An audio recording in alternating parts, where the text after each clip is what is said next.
Did you know that 51% of the American population is female, and yet only 4% of sports coverage focuses on women's sports? Welcome to 51 to 4, where we try to level the playing field of women's sports media coverage. If you think we are on to something good here, don't forget to hit that like button, and please subscribe to help us achieve our goal of narrowing the women's sports media gap. Our first topic today is college softball. Let's get the skinny in the 4-1-1 on the top 1-0.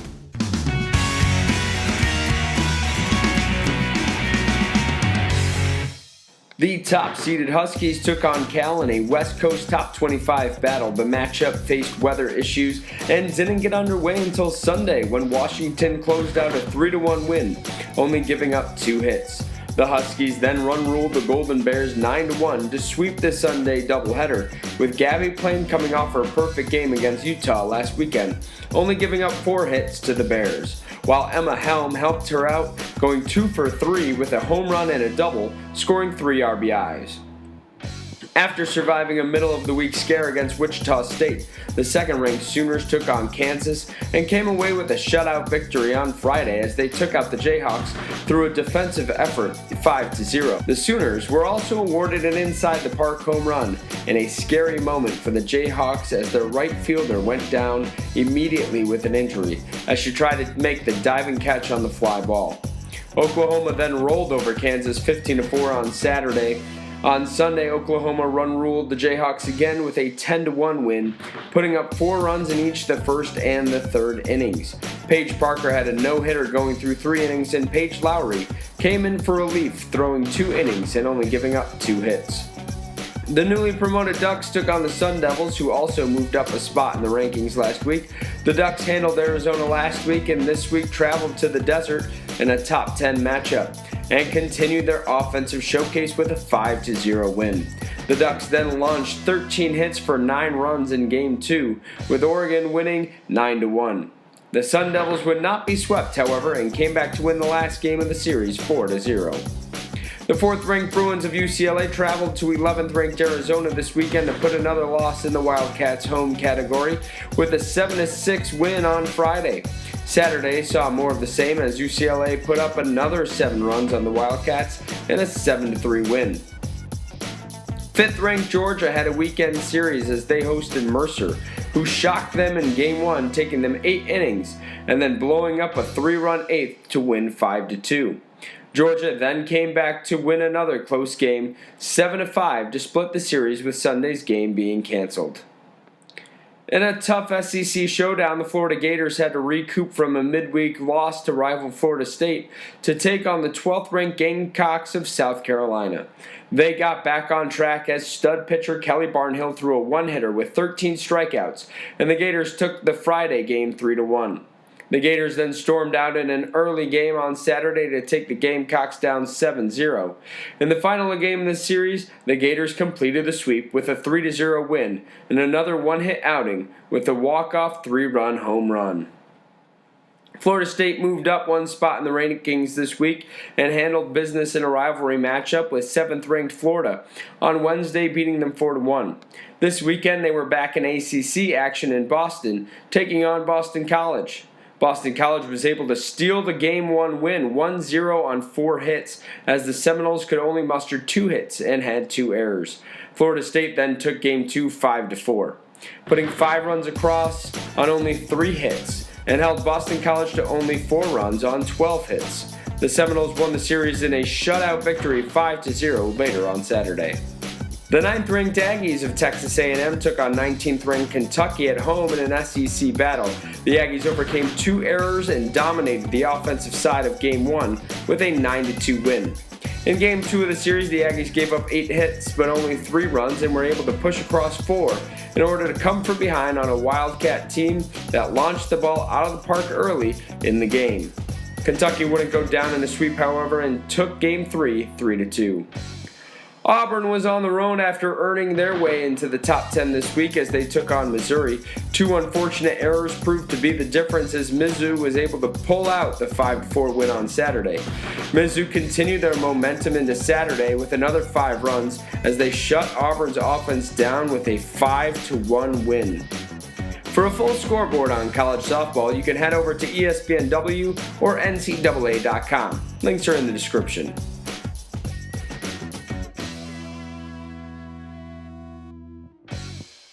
The U.S. women's national team returned to dominating the world with a 4-1 win over Mexico on April 5th in an international friendly. Mallory Pugh ignited the offense with a goal in the 6th minute. Alex Morgan then netted 2 goals early on in the second half, with Carly Lloyd capping the scoring onslaught, with her goal coming 1 minute after entering the game. Morgan and Lloyd's goals were scored within a 4-minute span to dash any hopes of a Mexican comeback, much like what happened in that World Cup final not too long ago.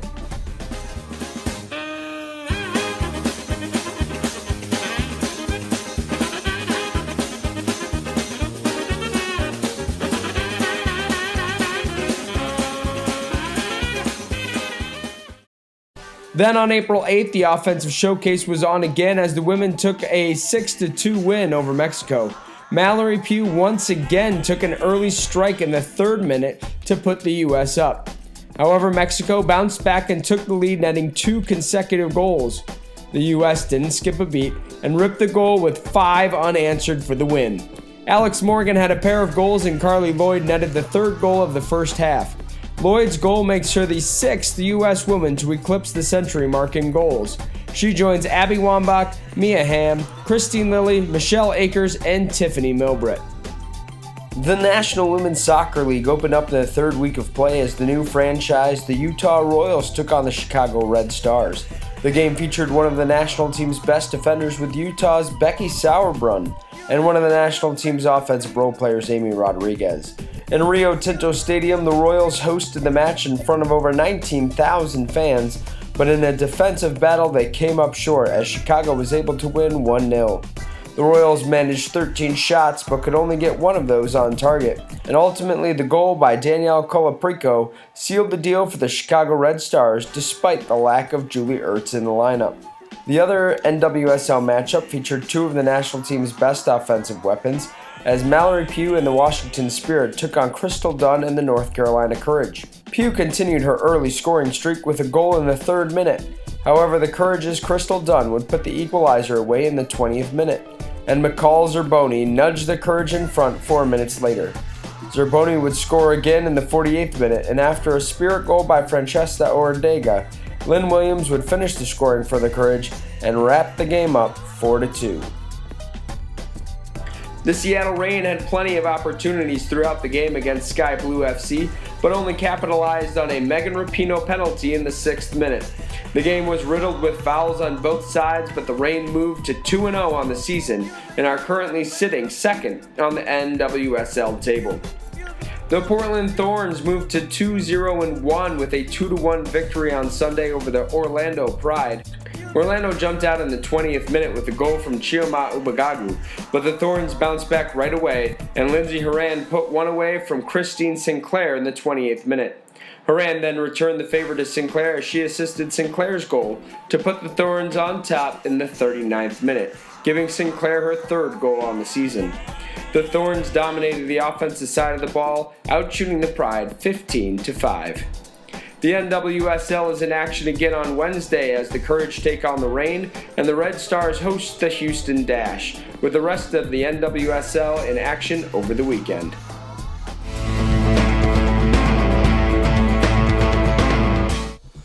The WNBA draft went down on Thursday, and the new team in the mix, the Las Vegas Aces, surprised no one as they took Asia Wilson with their first overall draft pick. Indiana then selected Ohio State guard Kelsey Mitchell.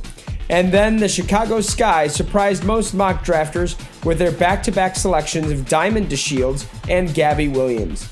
Both women are big guards with a nose for the basket, and many mock drafters predicted that Chicago might go with stretch 4 Azurá Stevens. The Seattle Storm went with UCLA guard Jordan Canada to be Sue Bird's protege, and Azurá Stevens filled in a crucial spot for the Dallas Wings, who picked her up with a 6th overall pick, which went off in an awkward camera angle as ESPN producers obviously thought they were going to go after Lexi Brown.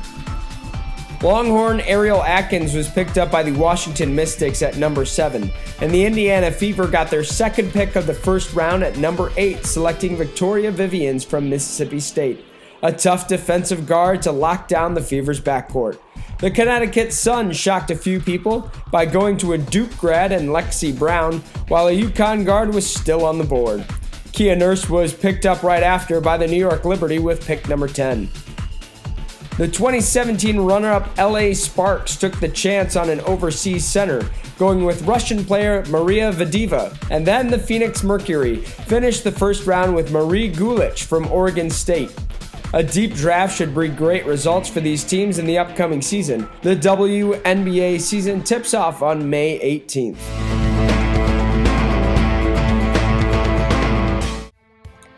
No top women's tennis players were in action this week, but the U.S. team announced its lineup for the Fed Cup semifinals against France, scheduled for next Saturday and Sunday, April 21st to 22nd. The U.S. selected world number 9 Sloane Stephens and world ranked 13 Madison Keys, who finished first and second respectively in the U.S. Open earlier this year. The other two members are world number 16 Coco Vanderway and number 1 doubles player Bethany Matek-Sands. Thanks for watching the first episode of 51-4. If the score in our name seems a bit lopsided, you're right. Help us get the comeback started with a like, subscribe, and please share the video. We would love any feedback in the comments. What segment was your favorite? We'd love to hear from you. I'm Jay Lehman, and I'm an ally for women's sports. Thanks for watching 51-4.